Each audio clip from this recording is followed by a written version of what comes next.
जिस बुलेटिन में बात होगी आईपैक में ईडी की छापेमारी पर हाईकोर्ट में हुई सुनवाई की। पश्चिम बंगाल में एसआईआर प्रक्रिया पर हुए नए खुलासे से घिरे चुनाव आयोग की। देखेंगे किस मामले में कोर्ट ने राहुल गांधी को दी राहत। संभल हिंसा मामले में क्या है कोर्ट का फैसला। जानेंगे बिहार में कैसे लालू और तेज प्रताप आए एक साथ। और बुलेटिन के आखिर में देखेंगे जाने माने कार्टूनिस्ट इरफान की किस खबर पर पड़ी तिरछी नजर। लेकिन दिन भर की तमाम बड़ी खबरों से पहले एक नजर आज की सुर्खियों पर। दूषित पानी के पीड़ितों से मिलेंगे लोकसभा में नेता विपक्ष राहुल गांधी। 17 जनवरी को इंदौर का करेंगे दौरा। कांग्रेस करेगी उपवास। अब तक 23 लोगों की जा चुकी है जान। पीएम मोदी के संसदीय क्षेत्र बनारस में मणिकर्णिका घाट को प्रशासन ने किया ध्वस्त। कांग्रेस ने बीजेपी पर जन भावनाओं को दरकिनार कर सांस्कृतिक धरोहरों को नष्ट करने के लगाए आरोप।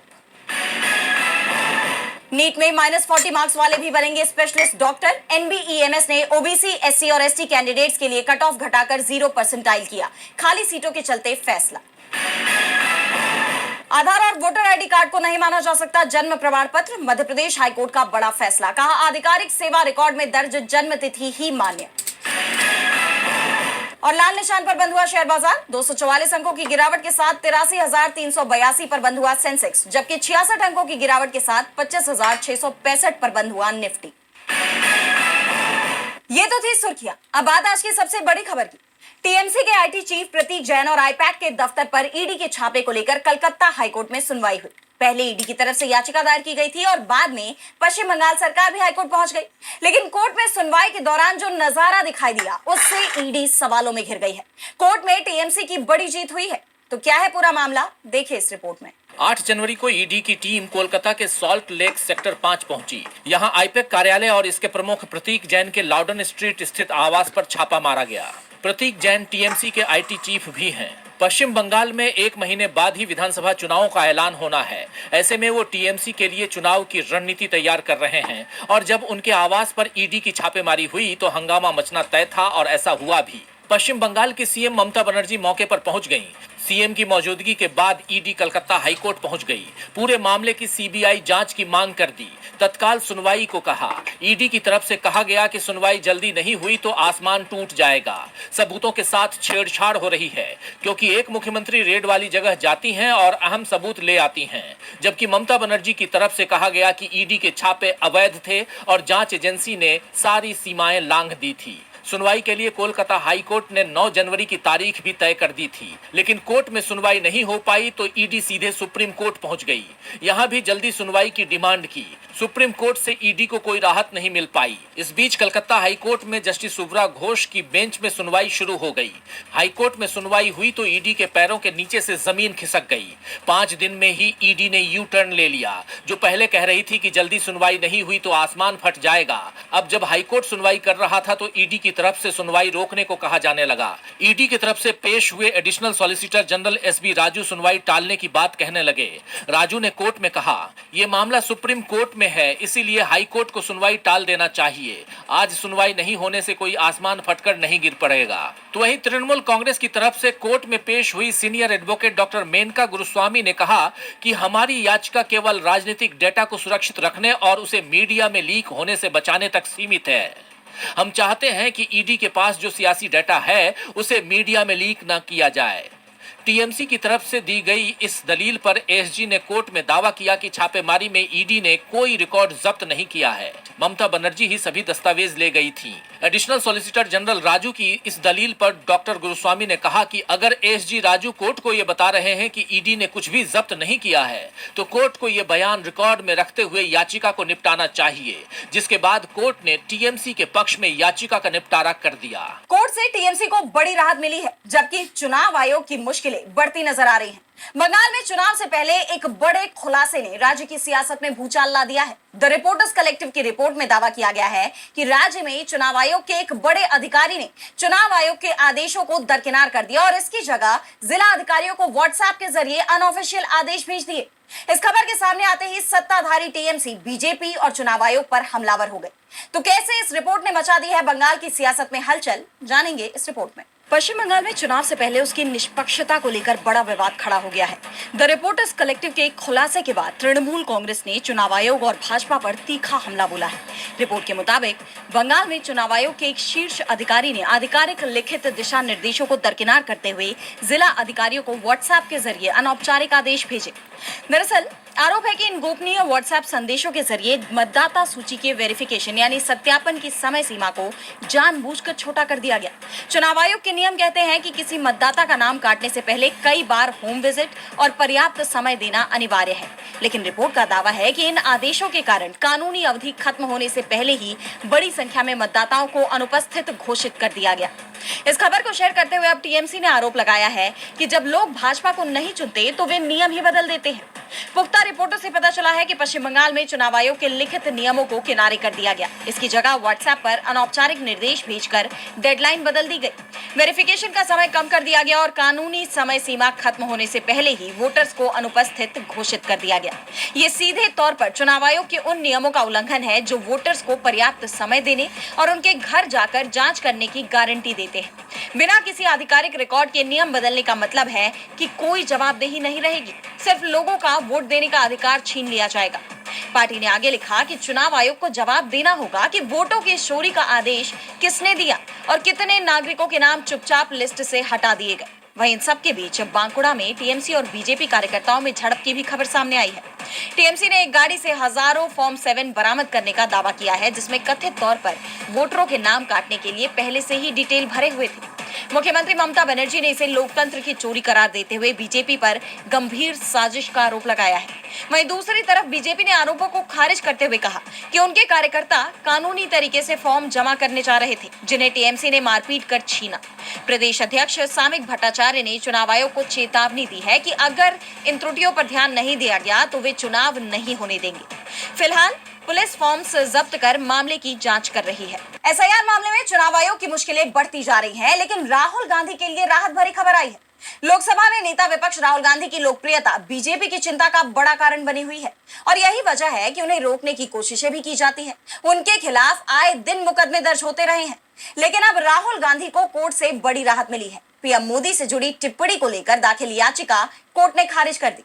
तो क्या है पूरा मामला, जानने के लिए देखिए ये रिपोर्ट। लोकसभा में नेता विपक्ष राहुल गांधी को कोर्ट से बड़ी जीत मिली है। उनके खिलाफ दाखिल याचिका कोर्ट ने खारिज कर दी है।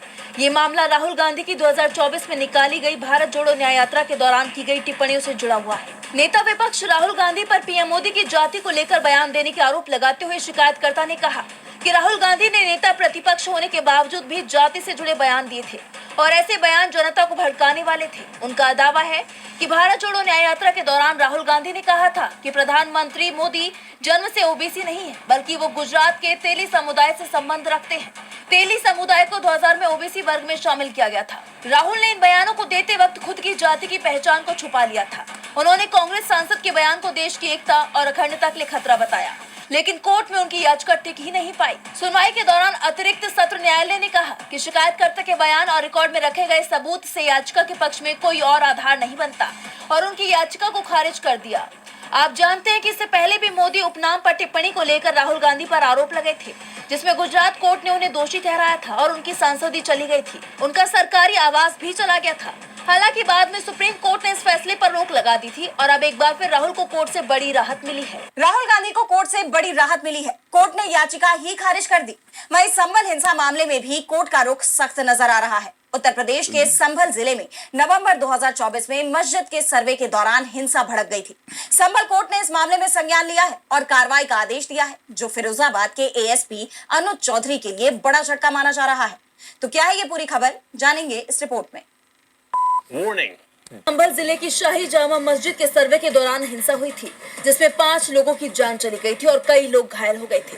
लेकिन अब कोर्ट के आदेश के बाद इस मामले में नया मोड़ आ गया है। हिंसा मामले में कोर्ट ने संज्ञान लिया है। सीजेएम कोर्ट ने तत्कालीन सीओ अनुज चौधरी और इंस्पेक्टर अनुज तोमर सहित 12 पुलिसकर्मियों पर एफआईआर का आदेश दिया है। अदालत ने कहा कि 7 दिनों के भीतर आगे की कानूनी कार्रवाई सुनिश्चित की जाए। कोर्ट का यह आदेश अनुज चौधरी के लिए बड़ा झटका माना जा रहा है। हिंसा के दौरान घायल हुए युवक आलम के पिता यामीन ने कोर्ट में याचिका दायर की थी और बेटे आलम को पुलिस फायरिंग में गोली लगने का आरोप लगाया है। बता दें कि याचिकाकर्ता नखासा थाना क्षेत्र का रहने वाला है। उन्होंने 6 फरवरी 2025 को सीजेएम कोर्ट में याचिका दायर की थी। यामीन ने बताया कि उनका 24 वर्षीय बेटा आलम 24 नवंबर 2024 को घर से टोस्ट बेचने निकला था। शाही जामा मस्जिद क्षेत्र में पहुंचने पर पुलिस ने कथित तौर पर उस पर गोली चलाई, जिससे वो गंभीर रूप से घायल हो गया। इसके साथ ही यामीन ने आरोप लगाया कि फायरिंग बिना उकसावे की गई और पुलिस ने हिंसा को दबाने के नाम पर निर्दोष युवक को निशाना बनाया। याचिका में तत्कालीन सीओ संभल अनुज चौधरी और संभल कोतवाली के इंस्पेक्टर अनुज तोमर सहित कुल 12 पुलिसकर्मियों को नामजद आरोपी बनाया गया था। इतना ही नहीं, याचिकाकर्ता ने दावा किया कि पुलिस ने इस घटना के बाद सही तरीके से जांच नहीं की और घायल युवक को अस्पताल पहुंचाने में भी लापरवाही बरती गई। और अब इस मामले की 9 जनवरी 2026 को सुनवाई हुई। इस दौरान कोर्ट ने सभी नामजद पुलिस अधिकारियों के खिलाफ भारतीय दंड संहिता की संबंधित धाराओं के तहत एफआईआर दर्ज करने का आदेश दे दिया। हालांकि कोर्ट के आदेश के बाद संभल के एसपी कृष्ण कुमार बिश्नोई ने जानकारी दी कि पुलिस कर्मियों के खिलाफ फिलहाल एफआईआर दर्ज नहीं की जाएगी। एसपी ने कहा कि इस आदेश के खिलाफ अदालत में अपील की जाएगी, जिसके बाद प्रशासन पर कई बड़े सवाल खड़े हो रहे हैं। संभल हिंसा एक बार फिर सुर्खियों में है तो चर्चा महाराष्ट्र में बीएमसी चुनाव को लेकर भी गरमाई हुई है। बस चंद घंटों में तय हो जाएगा कि महाराष्ट्र नगर निकाय की कमान किसके हाथों में जाएगी। लेकिन उससे पहले जहां ऐन वक्त पर चुनाव आयोग नियम बदल रहा है, वहीं महायुति की परेशानी भी बढ़ती दिख रही है और इन सब के बीच प्रशासन की बड़ी कार्रवाई भी सामने आई है। तो क्या है वोटिंग डे से पहले की पूरी अपडेट, जानेंगे इस रिपोर्ट में। महाराष्ट्र की राजनीति के लिए कल 15 जनवरी का दिन बेहद अहम है। बीएमसी सहित राज्य के 29 नगर निकायों में वोट डाले जाएंगे। इन चुनावों को मिनी विधानसभा चुनाव कहा जाता रहा है। 16 जनवरी को नतीजों के साथ ये साफ हो जाएगा कि सत्ता की कमान किसके पास रहेगी। इस चुनाव में सबसे ज्यादा चर्चा बीएमसी की है। यहाँ 227 वार्ड के लिए 1700 उम्मीदवार मैदान में है। पुणे में 41 वार्ड की 165 सीटों और ठाणे की 142 सीटों पर वोटिंग होगी। पूरे राज्य की बात करें तो 29 निगमों में कुल 15,931 प्रत्याशी अपनी किस्मत आजमा रहे हैं। बीजेपी शिवसेना गठबंधन को चुनाव से पहले ही बड़ी बढ़त मिली है। उनके 66 उम्मीदवार निर्विरोध जीत चुके हैं। इस चुनाव की सबसे बड़ी खबर रिश्तों का नया समीकरण है। करीब 20 साल बाद उद्धव ठाकरे और राज ठाकरे एक मंच पर एक साथ दिख रहे हैं। वहीं पवार परिवार में भी एकजुटता दिखाई दे रही है। अजित पवार और शरद पवार की पार्टियां मिलकर चुनाव लड़ रही हैं। बीजेपी और शिंदे गुट का कुछ जगहों पर गठबंधन है तो कहीं बीजेपी अलग थलग पड़ गई है। वहीं कांग्रेस ने प्रकाश अंबेडकर की वंचित बहुजन अघाड़ी के साथ हाथ मिलाया है। इन सब के बीच चुनाव आयोग ने इस बार ईवीएम के साथ प्रिंटिंग ऑक्सिलरी डिस्प्ले यूनिट के इस्तेमाल का फैसला किया है। इस पर राज ठाकरे ने कड़ा ऐतराज जताया। उनका आरोप है कि राजनीतिक दलों को अंधेरे में रखकर ये मशीन लाई गई। हालांकि प्रशासन का कहना है कि अगर कंट्रोल यूनिट का डिस्प्ले खराब होता है तो पैडू बैकअप के तौर पर काम करेगा। वहीं चुनाव से ठीक पहले महायुति के भीतर भी तनाव दिख रहा है। उप मुख्यमंत्री अजित पवार ने अपने चाचा शरद पवार का जिक्र करते हुए बड़ा बयान दे दिया है। उन्होंने विरोधियों को चेतावनी देते हुए कहा कि मैं बड़े काका का भतीजा हूं, मेरे काका तुम्हारे बाप से भी बड़े हैं।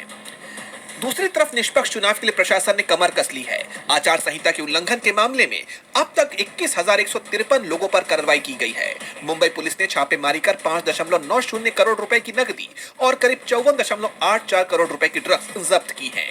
अब इन सारी कवायद के बीच 15 जनवरी की सुबह वोटिंग शुरू हो जाएगी और 16 जनवरी की सुबह 10 बजे से काउंटिंग शुरू कर दी जाएगी, जिसके चंद घंटे बाद ये तस्वीर साफ हो जाएगी कि नगर निकायों की कमान किसके हाथ में जाएगी। महाराष्ट्र में चुनाव से पहले उथल पुथल मची हुई है तो बिहार की सियासत में भी बड़ा उलटफेर सामने आया है। विधानसभा चुनाव से पहले लालू परिवार में बड़ी टूट हो गई थी। आरजेडी प्रमुख लालू यादव ने अपने बेटे तेज प्रताप यादव को घर और पार्टी दोनों से बेदखल कर दिया था। लेकिन अब दही चूड़ा भोज में पिता और बेटे की मुलाकात हुई है, जिसके बाद लालू यादव ने बड़ी घोषणा भी की है। तो क्या है पूरी खबर, देखेंगे इस रिपोर्ट में। बिहार की राजनीति में आज का दिन बहुत अहम रहा। मकर संक्रांति का दिन लालू परिवार के लिए बेहद महत्वपूर्ण साबित हुआ, क्योंकि आरजेडी चीफ लालू यादव का परिवार फिर से एकजुट होता दिखाई दिया। आरजेडी चीफ अपने बड़े बेटे तेज प्रताप यादव के आवास पर पहुंचे और दही चूड़ा भोज में शामिल हुए। इस दौरान तेज प्रताप यादव पिता लालू यादव के साथ बैठे दिखाई दिए। बिहार के राज्यपाल आरिफ मोहम्मद खान भी वहां मौजूद रहे। तीनों मिलकर काफी गुफ्तगू करते दिखाई दिए, जिसका वीडियो सोशल मीडिया पर तेजी से वायरल हो रहा है।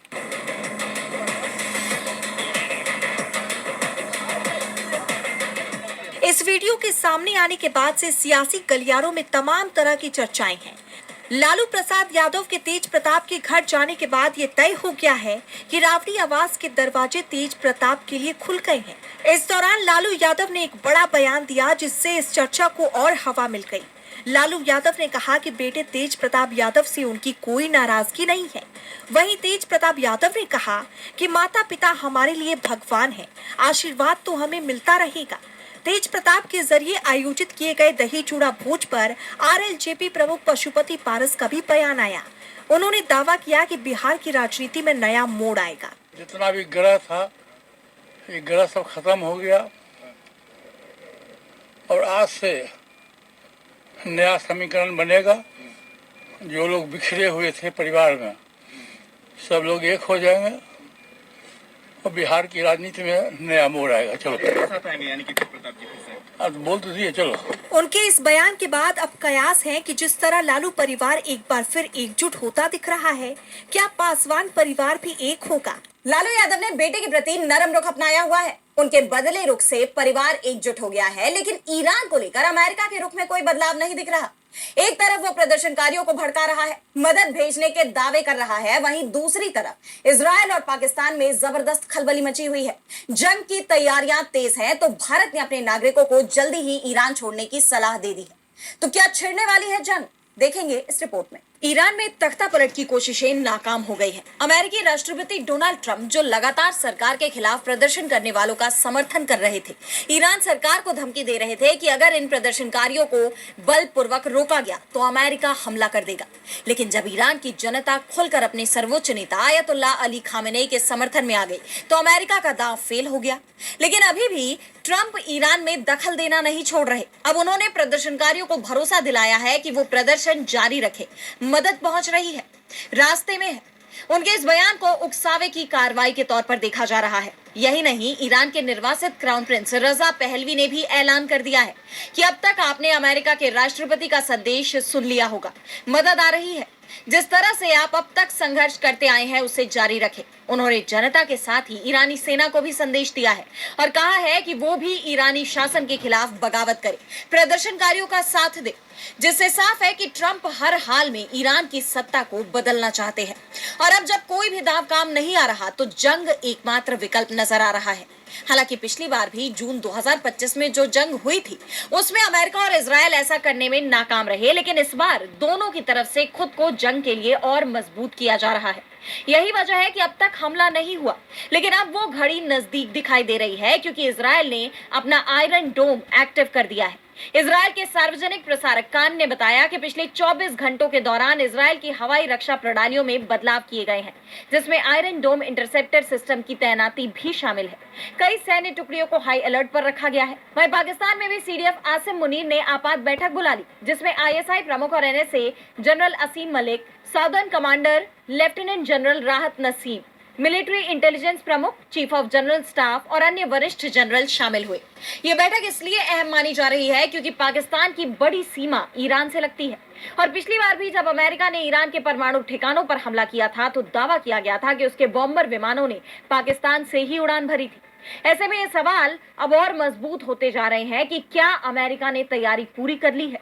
अब कभी भी ईरान में हमला हो सकता है। और बुलेटिन के आखिर में देखेंगे जाने माने कार्टूनिस्ट इरफान की किस खबर पर पड़ी तिरछी नजर।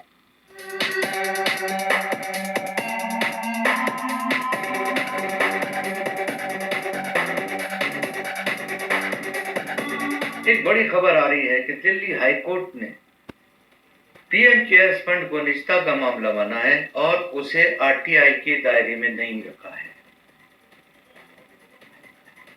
उन्होंने आदेश दिए हैं कि इसके बारे में आरटीआई नहीं लगाई जा सकती है।